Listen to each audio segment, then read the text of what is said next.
মিক syndrome বলে একটা syndrome আছে। এটা নিয়ে আজকে একটু বলি। সেটা হচ্ছে যে এই সিনড্রোমে ওভারিতে টিউমার থাকে এবং সাথে দেখা যায় যে পেটের মধ্যে পানি দিয়ে ফুলে যায়, যেটাকে আমরা অ্যাসাইটিস বলি। আর তার সাথে রাইট সাইডেড প্লুরাল ইফিউশন থাকে। ৩ টা জিনিস একসাথে থাকলে সেটাকে আমরা মিক সিনড্রোম বলি। মিক্স সিনড্রোম যে খুব পরিচিত বা কমন অসুখ ব্যাপারটা আসলে সেরকম না।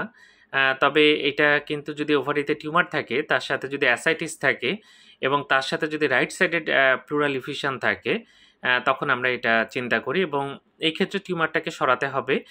সেজন্য যারা সার্জন আছেন তাদের সাথে পরামর্শ করতে হবে। টিউমার সরালে কিন্তু এখানে যে ফুসফুসের চারিদিকে পানি জমে, যেটাকে আমরা প্লুরাল ইফিউশন বলি, সেটা কিন্তু কমে যাবে এবং পেটে যে পানি জমেছে, যেটাকে আমরা অ্যাসাইটিস বলি, সেটাও কিন্তু ঠিক হয়ে যাবে।